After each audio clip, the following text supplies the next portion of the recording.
Hello friends, welcome back to my YouTube channel. So ಇದು ಬಂದು night routine ಆಗಿರುತ್ತೆ. So night upload ಮಾಡೋದಕ್ಕಾಗಲಿಲ್ಲ, ಅದು ಅಪ್ಲೋಡ್ ಆಗಿರಲಿಲ್ಲ, ಹಾಗಾಗಿ ಇವಾಗ ಅಪ್ಲೋಡ್ ಮಾಡ್ತಾ ಇದ್ದೀನಿ. ಸೊ ಇದು ಬಂದು ನೈಟಲ್ಲಿ ಏನೆಲ್ಲ ಮಾಡ್ತೀನಿ, ಹಾಗೆಯೇ ನೈಟಲ್ಲಿ ಎಷ್ಟು ಬ್ಲೌಸ್ಗಳನ್ನ ಕಟ್ ಮಾಡ್ತೀನಿ. ಒಂದು ಅರ್ಧ ಗಂಟೆ ಮುಕ್ಕಾಲು ಗಂಟೆಲೆಲ್ಲ ಒಂದು 4-5 ಬ್ಲೌಸ್ಗಳನ್ನ ಕಟ್ ಮಾಡಿಬಿಡ್ತೀನಿ. ಸೊ ನೈಟ್ ಯಾವಾಗಲೂ ಕೂಡ ಡೈಲಿ ಮುದ್ದೆ ಇರುತ್ತೆ, ಇಲ್ಲಾಂತಂದರೆ ಚಪಾತಿ ಇರುತ್ತೆ. ಸೊ ರೈಸ್ ಜಾಸ್ತಿ ತಿನ್ನೋದಿಲ್ಲ, ಮುದ್ದೆ ಅಥವಾ ಚಪಾತಿನೇ ಮಾಡ್ಕೊಂಡು ಬಿಡ್ತೀನಿ. ಹಾಗಾಗಿ ಮುದ್ದೆಗೂ ಕೂಡ ರೆಡಿ ಮಾಡಿ ಇಟ್ಬಿಟ್ಟು ಇದೆಲ್ಲ ಆದಮೇಲೆ, ಊಟ ಎಲ್ಲ ಆದಮೇಲೆ ನಾನು ಬ್ಲೌಸ್ ಕಟಿಂಗ್ನ ಮಾಡ್ಕೋತೀನಿ. ಹಾಗೆಯೇ ಇನ್ನೂ ಟೈಮ್ ಇತ್ತು ಅಂತಂದರೆ ಒಂದು ಬ್ಲೌಸ್ 2 ಬ್ಲೌಸ್ನ ಸ್ಟಿಚ್ ಮಾಡಿಬಿಟ್ಟು ಸೊ 10 ಗಂಟೆ 10 ಕಾಲಿಗೆಲ್ಲ ಮಲ್ಕೊಂಡು ಬಿಡ್ತೀನಿ. ಯಾಕಂತಂದರೆ ಬೆಳಗ್ಗೆಯಿಂದ ಕೂಡ ಸ್ಟಿಚ್ ಮಾಡಿರ್ತೀವಿ ಅಲ್ವಾ. ಸೊ ನೈಟು ಕೂಡ ನಿದ್ದೆಗೆಡೋದಕ್ಕಾಗೋದಿಲ್ಲ. ಮಾರ್ನಿಂಗ್ ಟೈಮ್ ಬೇಗ ಎದ್ದೇಳ್ತೀನಿ, ಬಟ್ ನೈಟಲ್ಲಿ ನಾನು ಜಾಸ್ತಿ ನಿದ್ದೆಗೆಡೋದಿಲ್ಲ. ಅಕಸ್ಮಾತ್ ಏನಾದರೂ ನಾಳೆ ಕೊಡಲೇಬೇಕು ಅನ್ನೋದಿರುತ್ತೆ ಅಲ್ವಾ, ಆವಾಗ ಮಾತ್ರ ನಾನು ನೈಟ್ ನಿದ್ದೆ ಮಾಡದೆ ಸ್ಟಿಚ್ ಮಾಡೋ ಅಂಥದ್ದು. ಇಲ್ಲ ಅಂತಂದರೆ ಮಾರ್ನಿಂಗ್ ಟೈಮ್ ಬೇಗ ಎದ್ದು ಸ್ಟಿಚ್ ಮಾಡ್ಕೊಳ್ತೀನಿ. ಸೊ ಇದನ್ನು ಕೂಡ ಮಾಡಿಕೊಂಡು ಊಟ ಎಲ್ಲ ಮಾಡಾದಮೇಲೆ ಕಟಿಂಗ್ ಮಾಡೋದಕ್ಕೆ ಅಂತ ಅಂದ್ಬಿಟ್ಟು ಕೂತ್ಕೊಳ್ತೀನಿ. ಸೊ ಕಟಿಂಗ್ ಮಾಡೋದಕ್ಕೆ ಬಂದು ಇವತ್ತು ಒಂದು 5 ಬ್ಲೌಸ್ಗಳನ್ನ ಕಟ್ ಮಾಡ್ಕೊಂಡು ಬಿಡ್ತೀನಿ. ಯಾಕೆ ಅಂತಂದರೆ ಇದು ನಾಳೆ ಸ್ಟಿಚ್ ಮಾಡಬೇಕಲ್ವ, ಇವಾಗ ಕಟ್ ಮಾಡಿಕೊಂಡ್ರೆ ನಾಳೆ ಸ್ಟಿಚ್ ಮಾಡೋದಕ್ಕೆ ಈಸಿ ಆಗುತ್ತೆ, ಅದಕ್ಕೋಸ್ಕರ. ಸೊ ಇದ್ರದ್ದು ಕಟಿಂಗ್ ವಿಡಿಯೋ ಏನು ನಾನು ತೋರಿಸ್ತಾ ಇಲ್ಲ, ಯಾಕಂತಂದರೆ ಎಲ್ಲ ಬ್ಲೌಸ್ದು ಕಟಿಂಗ್ ವಿಡಿಯೋ ತೋರಿಸಿದ್ರೆ ವಿಡಿಯೋ ತುಂಬಾ ಲೆಂತಿ ಆಗುತ್ತೆ. ಸೊ ಈ ಸೈಜ್ದೆಲ್ಲ ಆಲ್ರೆಡಿ ನಾನು ಹಾಕಿದ್ದೀನಿ, ಹಾಗಾಗಿ ನಾನು ಇದ್ರದ್ದು ಕಟಿಂಗ್ ವಿಡಿಯೋ ತೋರಿಸ್ತಾ ಇಲ್ಲ. ಬಟ್ ನಾನು ಡಿಸೈನ್ ಕಟ್ ಮಾಡ್ಕೊಂಡಿಲ್ಲ. ಇದ್ರದ್ದು ನಾನು ಯಾವ್ಯಾವುದು ಡಿಸೈನ್ ಮಾಡ್ತೀನಿ ಅದನ್ನು ಡಿಸೈನ್ಗಳನ್ನ ಅಪ್ಲೋಡ್ ಮಾಡ್ತೀನಿ. ಸೊ ಹಂಗಾಗಿ ನೋಡಿ ಬ್ಯಾಕ್ ಪಾರ್ಟ್ನ ಕಟ್ ಮಾಡ್ಕೊಳ್ಳಿಲ್ಲ, ಡಿಸೈನ್ ವೀಡಿಯೋಗಳನ್ನ ಅಪ್ಲೋಡ್ ಮಾಡೋಣ ಅಂತ.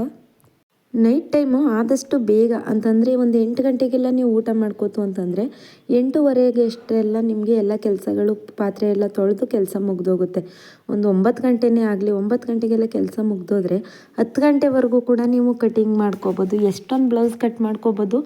ಇಲ್ಲ ಅಂತಂದರೆ ಹೊಲಿಬೇಕು ಅಂತಂದರೆ ಬ್ಲೌಸ್ಗಳನ್ನ ಹೊಲಿಲಾದರೂ ಹೊಲಿಬೋದು. ಅದಕ್ಕೇನು ಮಾಡಬೇಕು, ನೈಟ್ ಟೈಮು ಊಟ ಬೇಗ ಮಾಡ್ಕೋತು ಅಂತಂದರೆ ನಿಮಗೆ ಸ್ಟಿಚಿಂಗ್ ಮಾಡೋದಕ್ಕೂ ಕೂಡ ಮನಸ್ಸಾಗುತ್ತೆ. ಹಾಗೆಯೇ ಒಂದಷ್ಟು ಬ್ಲೌಸ್ಗಳನ್ನ ಕಟ್ ಮಾಡಿ ಇಟ್ಕೊಂಡ್ಬಿಟ್ರೆ ಮಾರ್ನಿಂಗ್ ಟೈಮು ಬೇಗ ಸ್ಟಿಚ್ ಮಾಡೋದಕ್ಕೂ ಕೂಡ ಹೆಲ್ಪ್ ಆಗುತ್ತೆ. ಸೊ ನಾನು ಡೈಲಿ ಇದೇ ರೀತಿ ಮಾಡೋದು, ನೈಟೇನೆ ಕಟ್ ಮಾಡಿ ಇಟ್ಕೊಂಡ್ಬಿಡ್ತೀನಿ. ಏನಾದರೂ ಅದು ವೀಡಿಯೋ ಮಾಡೋದಿತ್ತು, ಅದು ಡಿಸೈನು ಅಥವಾ ಕಟಿಂಗು ವೀಡಿಯೋ ಮಾಡೋದಿತ್ತು ಅಂತಂದರೆ ಮಾತ್ರ, ಇವಾಗ ವೀಡಿಯೋಗೋಸ್ಕರ ಮಾತ್ರ ಸ್ವಲ್ಪ ಮಾರ್ನಿಂಗ್ ಟೈಮ್ ಕಟ್ ಮಾಡ್ತಾ ಇರೋದು. ಇಲ್ಲ ಅಂತಂದರೆ ನಾನು ಯಾವಾಗಲೂ ಕೂಡ ನೈಟ್ ಟೈಮೇ ಜಾಸ್ತಿ ಕಟ್ ಮಾಡ್ಕೋತೀನಿ. ಸೊ ನೈಟ್ ಟೈಮ್ ಕಟ್ ಮಾಡಿದ್ರೆ ಬೇಗ ಬ್ಲೌಸ್ ಕಟಿಂಗ್ ಆಗುತ್ತೆ. ಯಾಕೆ ಗೊತ್ತಾ, ಯಾವ ಕಡೆನೂ ಕೂಡ ಎದ್ದೋಗೋದಿರೋದಿಲ್ಲ, ಹಾಗೆಯೇ ಯಾರೂ ಕೂಡ ಬಟ್ಟೆ ಇಸ್ಕೊಳ್ಳೋಕ್ಕಾಗಲಿ ಯಾವುದಕ್ಕೂ ಕೂಡ ಬರೋದಿಲ್ಲ ಅಲ್ವಾ. ಸೊ ಯಾರು ಬರದೇ ಇದ್ಮೇಲೆ ನಾವು ಅರ್ಧ ಗಂಟೆ ಮುಕ್ಕಾಲು ಗಂಟೆಗೆಲ್ಲ 4-5 ಒಂದು 2 ಗಂಟೆ ಟೈಮ್ ಇತ್ತು ಅಂತಂದರೆ ಒಂದು 10 ಬ್ಲೌಸ್ಗಳನ್ನೇ ಕಟ್ ಮಾಡಿ ಇಟ್ಬಿಡ್ಬೋದು. ಹಾಗಾಗಿ ಏನು ಮಾಡ್ತೀನಿ ಅಂತಂದರೆ ನಾನು ಈ ರೀತಿ ನಾನು ನೈಟು ಕಟ್ ಮಾಡಿ ಇಟ್ಕೊಂಡು ಬಿಡ್ತೀನಿ. ಒಂದೊಂದು ದಿನ ಏನಾಗುತ್ತೆ, ನಾಳೆ ಅರ್ಜೆಂಟ್ ಕೊಡೋದಿರುತ್ತೆ ಅಂತಂದರೆ ಸೊ ನೈಟು ಜಾಯಿಂಟ್ ಮಾಡಿ ಇಟ್ಕೊಂಡು ಬಿಡ್ತೀನಿ. ಬೆಳಿಗ್ಗೆ ಟೈಮು ಅದನ್ನು ಸ್ಟಿಚ್ ಮಾಡಿಕೊಟ್ಬಿಡ್ತೀನಿ. ಅವಾಗೇನಾಗುತ್ತೆ, ಬೆಳಗ್ಗೆ ಟೈಮು ಮಾರ್ನಿಂಗ್ ಟೈಮ್ ಸ್ಟಿಚ್ ಮಾಡಿದ್ರೆ ಬೇಗ ಸ್ಟಿಚ್ ಮಾಡ್ಬೋದು. ಯಾಕೆ ಗೊತ್ತಾ, ಮಾರ್ನಿಂಗ್ ಟೈಮು ಬ್ರೈನ್ ಒಂಥರ ಫ್ರೆಶ್ ಆಗಿರುತ್ತೆ. ಹಾಗಾಗಿ ಏನು ಮಾಡ್ಬೋದು ಅಂತಂದರೆ ಮಾರ್ನಿಂಗ್ ಟೈಮ್ ಸ್ಟಿಚ್ ಮಾಡಿ ನೋಡಿಬೇಕಾದ್ರೆ ನಾರ್ಮಲಾಗಿ ಸ್ಟಿಚ್ ಮಾಡಿರೋವಂಥ ಟೈಮ್ಗಿಂತನೂ ಸೊ ನೀವು ಮಾರ್ನಿಂಗ್ ಟೈಮ್ ಸ್ಟಿಚ್ ಮಾಡಿದ್ರೆ ಎಷ್ಟು ಬೇಗ ಹೊಲಿಬೋದು ಅಂತ ಅಂದ್ಬಿಟ್ಟು ಒಂದು ಸಲ ಟ್ರೈ ಮಾಡಿ. ಯಾಕೆ ಗೊತ್ತಾ, ಮಾರ್ನಿಂಗ್ ಟೈಮು ನೀವು ಯಾವುದೇ ಒಂದು ಕೆಲಸ ಮಾಡ್ತೀರಾ ಅಂತಂದರೂ ಕೂಡ ಅಷ್ಟೇ, ಮೈಂಡ್ ಕೂಡ ತುಂಬಾ ರಿಲ್ಯಾಕ್ಸ್ ಆಗಿರುತ್ತೆ, ಬೇಗ ಕೆಲಸನ ಮಾಡ್ಕೋಬೋದು. ಇದೆಲ್ಲ ಕೂಡ 42 ಸೈಜು 40 ಸೈಜ್ ಬ್ಲೌಸ್ಗಳಲ್ವ, ಹಾಗಾಗಿ ಪೀಸ್ ಜಾಯಿಂಟ್ ಮಾಡಲೇಬೇಕು. ಸೊ ಇದೇನಾಗುತ್ತೆ, ಪೀಸ್ ಜಾಯಿಂಟ್ ಮಾಡಿ ಸ್ಟಿಚ್ ಮಾಡೋದು ಅಂತಂದರೆ ಸ್ವಲ್ಪ ಟೈಮ್ ಹಿಡಿಯುತ್ತೆ. ಪ್ರತಿಯೊಂದಕ್ಕೂ ಕೂಡ ಸ್ಲೀವ್ಸ್ ಹತ್ರ ಆಗಿರ್ಬೋದು, ಹಾಗೆಯೇ ಬೆಲ್ಟ್ ಪಟ್ಟಿಗೆಲ್ಲ ಕೂಡ ಇದು ಪೀಸ್ ಸಾಕಾಗೋದಿಲ್ಲ, ಅದನ್ನು ಕೂಡ ನಾವು ಸಪ್ರೇಟು ಕಟ್ ಮಾಡಿಕೊಂಡು ಮಾಡಬೇಕಾಗುತ್ತೆ. ಹಾಗಾಗಿ ಏನು ಮಾಡ್ತೀನಿ ಅಂತಂದರೆ ಪ್ರತಿಯೊಂದನ್ನು ಕೂಡ ಜಾಯಿಂಟ್ ಮಾಡಿ ಇಟ್ಕೊಂಡು ಬಿಡ್ತೀನಿ. ಯಾಕೆ ಅಂತಂದರೆ ಈ ರೀತಿ ಪೀಸ್ ಎಲ್ಲ ಜಾಯಿಂಟ್ ಮಾಡ್ಕೋಬೇಕಲ್ವ. ಪೀಸ್ ಜಾಯಿಂಟ್ ಮಾಡೋದು ಅಂತಂದರೆ ಈ ರೀತಿ ಆಲ್ರೆಡಿ ಜಾಯಿಂಟ್ ಮಾಡಿ ಇಟ್ಕೊಂಡ್ಬಿಟ್ರೆ ನಾವು ನಾಳೆ ಎದ್ದು ಎಲ್ಲನೂ ಸೇರಿಸ್ಕೋಬೋದು. ನೋಡ್ತೀನಿ ನಾನು ಆದಷ್ಟು ಏನಾದರೂ ಟೈಮ್ ಆಗಲಿಲ್ಲ ಅಂತಂದರೆ ಇವಾಗಲೇ ಒಂದು 2 ಬ್ಲೌಸು ಜಾಯಿಂಟ್ ಮಾಡಿ ಇಟ್ಕೋತೀನಿ. ಮಾರ್ನಿಂಗ್ ಟೈಮು ನಮಗೆ ಸ್ಟಿಚಿಂಗ್ ಮಾಡೋದಕ್ಕೆ ಈಸಿ ಆಗುತ್ತೆ. ಸೊ 3 ಬ್ಲೌಸ್ಗಳ ಕಟಿಂಗ್ ಮಾಡಿ ಆಯಿತು. ಇದು 2 ಬ್ಲೌಸ್ ಆಯಿತು, ಇದು 3ನೇ ಬ್ಲೌಸು. ಸೊ ಇನ್ನೆರಡು ಬ್ಲೌಸಸ್ ಇದೆ. ಹಾಗೆಯೇ ಆಲ್ರೆಡಿ ಬ್ಲ್ಯಾಕ್ ಕಲರ್ ಬ್ಲೌಸ್ದೊಂದು ಕಟ್ ಮಾಡಿದೆ, ಅದು ವೀಡಿಯೋ ಆಗಿಲ್ಲ, ಅದನ್ನು ಕೂಡ ಕಟ್ ಮಾಡಿಕೊಂಡೆ. ಒಟ್ಟು 6 ಬ್ಲೌಸ್ಗಳನ್ನೂ ಕೂಡ ಕಟ್ ಮಾಡಿಕೊಂಡೆ. ಇವತ್ತು 6 ಬ್ಲೌಸ್ಗಳನ್ನೂ ಕೂಡ ಸ್ಟಿಚ್ ಮಾಡ್ಕೊಂಡು ಬಿಡ್ತೀನಿ. ಹಾಗೆಯೇ ಇವತ್ತು ಬಂದು ಸಂಡೇ ಇರೋದ್ರಿಂದ ಸೊ ಮಕ್ಳಿಗೂ ಕೂಡ ರಜೆ ಇರುತ್ತೆ ಅಲ್ವಾ. ಹಾಗಾಗಿ ಏನು ಮಾಡ್ತೀನಿ ಅಂತಂದರೆ ಮಾರ್ನಿಂಗ್ ಟಿಫನ್ ಮಾಡಿ ಇಟ್ಬಿಟ್ಟು ಬೇಗ ಬೇಗ ಟಿಫನ್ ಮಾಡಿಟ್ಬಿಟ್ಟು ಇನ್ನು ಬೇರೆ ಕೆಲಸ ಏನು ಮಾಡೋದಿಲ್ಲ, ಸ್ಟಿಚಿಂಗ್ ಮಾಡೋದಕ್ಕೆ ಅಂತಲೇ ಕೂತ್ಕೊಂಡ್ಬಿಡ್ತೀನಿ. ಕೆಲಸ ಬೇಕಾದರೆ ಆಮೇಲೆ ಮಾಡ್ಕೋಬೋದು, ಒಂದು 11 ಗಂಟೆ 12 ಗಂಟೆ ಅಷ್ಟರಲ್ಲಿ ಒಂದು 2-3 ಬ್ಲೌಸ್ಗಳನ್ನ ಸ್ಟಿಚ್ ಮಾಡಿ ಇಟ್ಬಿಟ್ರೆ ಅದಾದಮೇಲೆ ನಾವು ಬೇಕಾದರೆ ಸಂಜೆವರೆಗೂ ಕೂಡ ಇನ್ನೊಂದು 2 ಬ್ಲೌಸ್ಗಳು ಸ್ಟಿಚ್ ಮಾಡಿಬಿಟ್ಟು ಇವತ್ತು ಕೊಟ್ಬಿಡ್ಬೋದು. ಡಿಸೈನ್ ಇದೆ, ಹಾಗಾಗಿ ಡಿಸೈನ್ ಇಲ್ಲ ಅಂದಿದ್ರೆ ಇನ್ನೂ ಬೇಗನೆ ಸ್ಟಿಚ್ ಮಾಡ್ಕೊಳ್ಬಿಡ್ಬೋದಾಯಿತು. ಸೊ ಈ ರೀತಿ ನನ್ನ ರುಟೀನ್ ಇರುತ್ತೆ, ನೈಟ್ ರುಟೀನು. ಇದಾದಮೇಲೆ ಒಂದು ಸ್ವಲ್ಪ ಹೊತ್ತು ವಾಕಿಂಗ್ ಮಾಡ್ತೀನಿ. ತೋರಿಸ್ತೀನಿ ನಾನು ನಮ್ಮ ಮನೆ ಹತ್ರನೇ ಹೇಗೆ ವಾಕಿಂಗ್ ಮಾಡ್ತೀನಿ ಅಂತ. ಯಾಕೆಂತಂದರೆ ಮನೆಯೇ ಫುಲ್ಲು ದೊಡ್ಡದಾಗಿದೆ, ಹಾಗಾಗಿ ಆಚೆ ಹೋಗೋವಂಥ ಅವಶ್ಯಕತೆ ಏನಿಲ್ಲ. ರೋಡ್ವರೆಗೂ ಕೂಡ ಅಲ್ಲೇ ಮಾಡ್ಬೋದು. ನೀವು ಡೈಲಿ ಅದೇ ರೀತಿ ಮಾಡಿ. ಸೊ ನಾಳೆ ಒಂದು 5-6 ಬ್ಲೌಸ್ಗಳನ್ನ ಸ್ಟಿಚ್ ಮಾಡಬೇಕು ಅಂತಂದರೆ ನೈಟ್ ಟೈಮು ಅದನ್ನೆಲ್ಲ ಪೂರ್ತಿಯಾಗಿ ಕಟ್ ಮಾಡಿ ಇಟ್ಕೊಂಡ್ಬಿಡಿ. ಸೊ ನೈಟ್ ಟೈಮು ಕಟ್ ಮಾಡಿ ಇಟ್ಕೊಂಡ್ಬಿಡ್ತು 1 ಅವರ್ಗೆಲ್ಲ ಕಟ್ ಮಾಡ್ಕೊಂಡು ಬಿಡ್ಬೋದಲ್ವ. ಯಾಕೆಂತಂದರೆ ಎದ್ದು ಕೂತ್ಕೊಳ್ಳೋಂಥ ಅವಶ್ಯಕತೆ ಇರೋದಿಲ್ಲ, ನೈಟ್ ಟೈಮ್ ಯಾರೂ ಕೂಡ ಬರೋದಿಲ್ಲ, ಹಾಗೆಯೇ ಊಟ ಎಲ್ಲ ಆಗಿರುತ್ತೆ. ಸೊ ಹಂಗಾಗಿ ಏನು ಮಾಡ್ಬೋದು ಅಂತಂದರೆ ನೈಟ್ ಟೈಮ್ ಕಟ್ ಮಾಡಿಕೊಂಡ್ರೆ ಬೇಗ ಕಟ್ಟಿಂಗ್ ಅನ್ನೋದು ಆಗೋಗುತ್ತೆ. ಸೊ ಇದೇ ರೀತಿ ನೀವು ಕೂಡ ಮಾಡಿ, ಬೇಗ ಬ್ಲೌಸ್ಗಳೆಲ್ಲ ಮುಗ್ದೋಗುತ್ತೆ. ಹಾಗೆಯೇ ಇವತ್ತು ಕೂಡ ನಾನು ತೋರಿಸ್ಕೊಡ್ತೀನಿ ಹೇಗೆ ಎಲ್ಲನೂ ಕೂಡ ಸ್ಟಿಚ್ ಮಾಡ್ತೀನಿ ಅಂತ ಅಂದ್ಬಿಟ್ಟು. ಸೊ ಸ್ಟಿಚ್ ಮಾಡಿರೋದು ಹಾಗೆಯೇ ಡಿಸೈನ್ದು ಅದನ್ನು ಕೂಡ ಹಾಕ್ತೀನಿ ನಾನು. ಸೊ ಥ್ರೆಡ್ ಪೈಪಿಂಗ್ ಆಗಿರ್ಬೋದು, ಪ್ರತಿಯೊಂದನ್ನು ಕೂಡ ಹಾಕ್ತಾ ಹೋಗ್ತೀನಿ. ಪ್ರತಿಯೊಂದಕ್ಕೂ ಕೂಡ ಸಿಂಪಲ್ಲಾಗಿ ಡಿಸೈನ್ ಹೇಳಿದ್ದಾರೆ. ಒಂದು ಬ್ಲೌಸ್ ಮಾತ್ರ ಗ್ರ್ಯಾಂಡಾಗಿ ಪ್ಯಾಚ್ ವರ್ಕ್ ಬೇಕು ಅಂದಿದ್ದಾರೆ.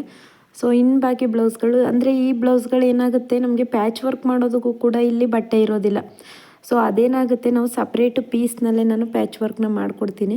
ಯಾಕೆ ಅಂತಂದರೆ ನಾವು ಸ್ಯಾರಿಲಿ ಕಟ್ ಮಾಡ್ಕೊತು ಅಂತಂದರೆ ಸ್ಯಾರಿ ಚಿಕ್ಕದಾಗುತ್ತೆ. ಇವಾಗಿನ ಸ್ಯಾರಿಗಳಂತೂ ನಮಗೆ ಜಾಸ್ತಿ ಉದ್ದನೇ ಕೊಟ್ಟಿರೋದಿಲ್ಲ ಅಲ್ವಾ. ಹಾಗಾಗಿ ಸೀರೆಗಳಲ್ಲಿ ನಾನು ಯಾವುದೇ ಕಾರಣಕ್ಕೂ ಪ್ಯಾಚ್ ವರ್ಕ್ಗೆ ಕಟ್ ಮಾಡ್ಕೊಳ್ಳೋದಕ್ಕೆ ಹೋಗೋದಿಲ್ಲ ಜಾಸ್ತಿ. ಏನಾದರೂ ಸಣ್ಣ ಇದ್ದಾರೆ ಅವರು ಅಂತಂದರೆ ಒಂದು ಸ್ವಲ್ಪ ಕಟ್ ಮಾಡ್ಕೊಳ್ತೀನಿ. ಸೊ ಸಣ್ಣ ಇದ್ದರೆ, ಇಲ್ಲ ಅಂತಂದರೆ ದಪ್ಪ ಇರೋರಂತೂ ಕಟ್ ಮಾಡ್ಕೊಳ್ಳೋದಕ್ಕೆ ಹೋಗೋದಿಲ್ಲ.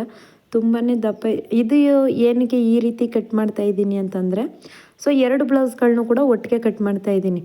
ಹಾಗಾಗಿ ಏನು ಮಾಡ್ತಾಯಿದ್ದೀನಿ, ಈ ರೀತಿ ಸಪ್ರೇಟ್ ಕಟ್ ಮಾಡಿಕೊಂಡೆ. 2 ಫ್ರಂಟು ಮತ್ತು ಬ್ಯಾಕು ಒಟ್ಟಿಗೆ ಕಟ್ ಮಾಡಿಕೊಂಡ್ರೆ ಅದೇನಾಗುತ್ತೆ ಅಂತಂದರೆ ನಮಗೆ ಫೋಲ್ಡಿಂಗ್ ಮಾಡಿದಾಗ ಏನಾದರೂ ಆ ಕಡೆ ಈ ಕಡೆ ಹೋಗುತ್ತೆ ಅಂದ್ಬಿಟ್ಟು ಏನು ಮಾಡಿದೆ, ಈ ರೀತಿ ಸಪ್ರೇಟು ಕಟ್ ಮಾಡ್ಕೊಂಡಿದ್ದೀನಿ. ಸೊ 2 ಕೂಡ ರೌಂಡ್ ನೆಕ್ ಹೇಳಿದರು, ಹಾಗಾಗಿ 2 ಒಟ್ಟಿಗೆ ಕಟ್ ಮಾಡಿಕೊಂಡೆ. ನೀವು ಈ ರೀತಿ ಒಟ್ಟಿಗೆ ಕಟ್ ಮಾಡುವಾಗ ಏನಾದರೂ ಡಿಸೈನು ನೆಕ್ ಡಿಸೈನ್ ಬೇರೆ ಇತ್ತು ಅಂತಂದರೆ ಸಪ್ರೇಟ್ ಎತ್ಕೊಂಡು ಬೇರೆ ಡಿಸೈನ್ನ ಕಟ್ ಮಾಡ್ಕೊಳ್ಳಿ. ಯಾಕಂತಂದರೆ 2 ಕೂಡ ಒಟ್ಟಿಗೆ ಕಟ್ ಮಾಡಿಕೊಂಡ್ರೆ ನಿಮಗೆ ಒಂದೇ ಡಿಸೈನ್ ಬಂದುಬಿಡುತ್ತೆ. ಹಾಗಾಗಿ ಸ್ಲೀವ್ಸು ಕೂಡ ಅಷ್ಟೇ, ಸ್ಲೀವ್ಸಲ್ಲೂ ಕೂಡ ಯಾವುದೇ ಡಿಸೈನ್ ಹೇಳಿಲ್ಲ ಇವರು. ಹಾಗಾಗಿ ನಾನು 2 ಕೂಡ ಒಂದೇ ಡಿಸೈನಲ್ಲಿ ಕಟಿಂಗ್ ಮಾಡ್ಕೋತಾ ಇದ್ದೀನಿ. ಸೊ ನೋಡ್ತೀನಿ ಏನಂದರೆ 1 ಅವರ್ಗೆ ಇದು ಮುಗ್ದೋಗುತ್ತಲ್ವ. ಹಾಗಾಗಿ ಏನು ಮಾಡಿದೆ ಅಂತಂದರೆ 1-2 ಬ್ಲೌಸ್ಗಳನ್ನ ಜಾಯಿಂಟ್ ಮಾಡಿ ಇಟ್ಕೊಂಡೆ. ಸೊ ನಾಳೆ ಬ್ಲೌಸ್ನ ಸ್ಟಿಚ್ ಮಾಡೋದಕ್ಕೆ ಅದು ಈಸಿ ಆಗುತ್ತೆ ಅಂತ ಅಂದ್ಬಿಟ್ಟು. ನೋಡಿದ್ರಲ್ವ ಇದಿಷ್ಟು ಬ್ಲೌಸ್ಗಳು ಕೂಡ ಎಷ್ಟು ಬೇಗ ರೆಡಿ ಆಯಿತು ಅಂತ. ಒಂದು ಸಲ ಕಟಿಂಗ್ ಮಾಡೋದಕ್ಕೆ ಅಂತ ಕೂತ್ಕೊಂಡ್ಮೇಲೆ ನೀವು ಒಂದು 5-6 ಕಟ್ ಮಾಡೋ ತನಕ ಎದ್ದೇಳಬಾರ್ದು. ಅವಾಗೇನಾಗುತ್ತೆ, ನಿಮಗೆ ಬ್ಲೌಸ್ ಕಟಿಂಗ್ ಅನ್ನೋದು ಈಸಿ ಆಗುತ್ತೆ.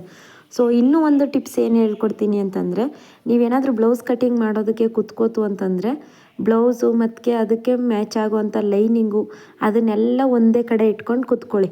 ಸೊ ಪದೇ ಎದ್ದೋಗೋದು, ಅದಕ್ಕೆ ಲೈನಿಂಗ್ ತೊಗೊಂಡು ಬರೋದು, ಆ ರೀತಿ ಎಲ್ಲ ಮಾಡೋದಕ್ಕೆ ಹೋಗಬೇಡಿ. ಒಂದು 5-10 ಬ್ಲೌಸ್ಗಳನ್ನ ತಂದು ಇಟ್ಕೋಬೇಕು. ಸೊ ತಂದು ಇಟ್ಕೊಂಡು ಅದಕ್ಕೆ ಮ್ಯಾಚ್ ಆಗೋವಂಥದ್ದೆಲ್ಲನೂ ಕೂಡ ಲೈನಿಂಗ್ನೂ ಕೂಡ ಇಟ್ಕೊಳ್ಬೇಕು. ಆವಾಗೇನಾಗುತ್ತೆ, ಲೈನಿಂಗು ಮತ್ತು ಅಳತೆ ಬ್ಲೌಸು ಅದನ್ನೆಲ್ಲ ಒಂದೇ ಕಡೆ ಇಟ್ಕೋತು ಅಂತಂದರೆ ನಿಮಗೆ ಕಟಿಂಗ್ ಮಾಡೋದಕ್ಕೂ ಕೂಡ ಮನಸ್ಸಾಗುತ್ತೆ. ಹಾಗಾಗಿ ನಾನು ಕೂಡ ಅದೇ ರೀತಿ ಮಾಡೋದು. ಬೇಕಾದರೆ ಟ್ರೈ ಮಾಡಿ ನೋಡಿ, ಎಷ್ಟು ಬ್ಲೌಸ್ ಕಟ್ ಮಾಡ್ಬೋದು ಅನ್ನೋದನ್ನು ನನಗೆ ಕಮೆಂಟ್ ಮಾಡಿ ತಿಳಿಸಿ. ಸೊ ಇದಿಷ್ಟು ಕೂಡ ಆಯಿತು. ಇವಾಗ ಇಲ್ಲಿರೋ ಪೀಸ್ ಎಲ್ಲನೂ ಕೂಡ ಎತ್ತಿಟ್ಬಿಡ್ತೀನಿ. ಈ 5 ಬ್ಲೌಸ್ಗಳನ್ನೂ ಕೂಡ ನಾಳೆ ಅಷ್ಟರಲ್ಲಿ ಇದನ್ನು ಮುಗಿಸ್ಬೇಕು. ಸೊ ಎಲ್ಲ ಕೂಡ ಸಿಂಪಲ್ಲಾಗಿ ಎಲ್ಲ ಡಿಸೈನ್ ಇದೆ. ಸೊ ನಾನು ಹೇಳ್ದೆ ಅಲ್ವಾ, ಆ ರೀತಿ 2 ಬ್ಲೌಸ್ಗಳನ್ನೂ ಕೂಡ ಜಾಯಿಂಟ್ ಮಾಡ್ಕೊಂಡು ಬಿಡ್ತೀನಿ. ಯಾಕೆ ಅಂತಂದರೆ ಇನ್ನೂ ಟೈಮ್ ಬಂದು 10 ಗಂಟೆ ಆಗಿರಲಿಲ್ಲ, 9:45 ಆಗಿತ್ತು. ಸೊ 9:45 ಆಗಿತ್ತು. ಹಾಗೆಯೇ ಪಾತ್ರೆಗಳೆಲ್ಲ ತೊಳೆದಿಟ್ಬಿಟ್ಟು ಅಡುಗೆ ಮನೆಯೂ ಕೂಡ ಕ್ಲೀನ್ ಮಾಡ್ಕೊಂಡು ಬಿಡ್ತೀನಿ. ಯಾಕೆ ಅಂದರೆ ರಾತ್ರಿ ಟೈಮ್ ಅಡುಗೆ ಮನೆ ಕ್ಲೀನ್ ಮಾಡಿಕೊಂಡ್ರೆ ಬೆಳಿಗ್ಗೆ ಟೈಮ್ ನಮಗೆ ಟಿಫನ್ ಮಾಡೋದಕ್ಕೆ ಮನಸ್ಸಾಗುತ್ತೆ. ಹಾಗೆಯೇ ಟಿಫನ್ ಮಾಡಿಕೊಂಡ್ರೆ ಇನ್ನೇನು ಕೂಡ ಕೆಲಸ ಇರೋದಿಲ್ಲ. ಸೊ ನೈಟ್ ಟೈಮೇ ಎಲ್ಲ ಇಟ್ಬಿಟ್ಟು ಕೂತ್ಕೊಳ್ತು ಅಂತಂದರೆ ನಮಗೆ ಮಾರ್ನಿಂಗ್ ಟೈಮಲ್ಲಿ ಕೆಲಸ ಮಾಡೋದು ಅಂದ್ರೇ ಬೇಜಾರಾಗುತ್ತೆ. ಹಾಗೆ ಇಲ್ಲಿ ಬಾದಾಮಿ ಮತ್ತು ಒಣದ್ರಾಕ್ಷಿ ಹಾಗೆಯೇ ಕಲ್ಸಕ್ಕರೆ ನಾನು ಕುಡಿತೀನಿ ಅಂತ ಹೇಳಿದೆ ಅಲ್ವಾ, ಅದನ್ನು ಕೂಡ ನೆನೆಸಿ ಇಡ್ತಾಯಿದ್ದೀನಿ. ಸೊ ಇವಾಗ ಬಂದು ಟೈಮ್ 10 ಗಂಟೆ ಆಯಿತು. 10 ಗಂಟೆ ಆದಮೇಲೆ ನಾನು ಹೇಳಿದೆ ಅಲ್ವಾ, ನೋಡಿ ನಮ್ಮ ಮನೆ ಹತ್ರನೇ ಆ ಕಡೆಯೂ ಕೂಡ ಎಲ್ಲರೂ ಕೂಡ ವಾಕಿಂಗ್ ಮಾಡ್ತಾ ಇರ್ತಾರೆ. ಒಂದು ಸ್ವಲ್ಪ ಹೊತ್ತು ವಾಕ್ ಮಾಡ್ತಿದ್ದು ಆಮೇಲೆ ಹೋಗಿ ಮಲ್ಕೋತೀನಿ. ಯಾಕಂತಂದರೆ ಮಾರ್ನಿಂಗಿಂದ ಕೂಡ ಸ್ಟಿಚ್ ಮಾಡಿರ್ತೀವಿ ಅಲ್ವಾ, ಇದು ನೋಡಿ ನಮ್ಮ ಪೂರ್ತಿ ಮನೆ ಇದ್ದು. ಸೊ ನಾನು ಹೋಮ್ ಟೂರ್ ಮಾಡ್ತೀನಿ ಒಂದಿನ, ಅವಾಗ ತೋರಿಸ್ಕೊಡ್ತೀನಿ. ಎಲ್ಲರೂ ಕೂಡ ಇದೇ ಮನೇಲಿ ಇದ್ದೀವಿ, ಹಾಗಾಗಿ ಪೂರ್ತಿ ಒಂದೇ ಕಡೆ ಕಟ್ಟಿದ್ದಾರೆ, ಎಲ್ಲರೂ ಕೂಡ ಒಂದೇ ಕಡೆ ಇರಲಿ ಅಂತ ಅಂದ್ಬಿಟ್ಟು. ಸೊ ಇದಿಷ್ಟು ನನ್ನ ನೈಟ್ ವ್ಲಾಗ್ ಆಗಿತ್ತು. ಇದು ನಿಮಗೆ ಇಷ್ಟ ಆಯಿತು ಅಂತಂದರೆ ಲೈಕ್ ಮಾಡಿ. ಹಾಗೆ ನೀವು ಹೊಸ್ದಾಗಿ ನನ್ನ ಚಾನಲ್ನ ನೋಡ್ತಾ ಇದ್ದೀರಾ ಅಂತಂದರೆ ಚಾನಲ್ಗೆ ಸಬ್ಸ್ಕ್ರೈಬ್ ಮಾಡ್ಕೊಳ್ಳಿ. ಸೊ ಬ್ಲೌಸ್ ಕಟ್ಟಿಂಗಲ್ಲಿ ಏನಾದರೂ ಡೌಟ್ಸ್ ಇತ್ತು ಅಂತಂದರೆ ನನಗೆ ಕಮೆಂಟ್ ಮಾಡಿ ತಿಳಿಸಿ. ಸೊ ನಾನು ಕೂಡ ಒಂದು ಸ್ವಲ್ಪ ಹೊತ್ತು ಈ ರೀತಿ ವಾಕ್ ಮಾಡ್ತಾಯಿದ್ದು ಆಮೇಲೆ ಹೋಗಿ ಮಲ್ಕೋತೀನಿ. ಸೊ ಇಲ್ಲಿ ನನ್ನ ಸಿಸ್ಟರ್ಸ್ ಕೂಡ ವಾಕ್ ಮಾಡ್ತಾಯಿದ್ರು, ಬಟ್ ನಾನು ವೀಡಿಯೋ ಮಾಡ್ತಾಯಿದ್ದೀನಿ ಅಂತ ಅಂದ್ಬಿಟ್ಟು ಅವರು ಒಳಗಡೆ ಹೋಗಿದ್ದಾರೆ.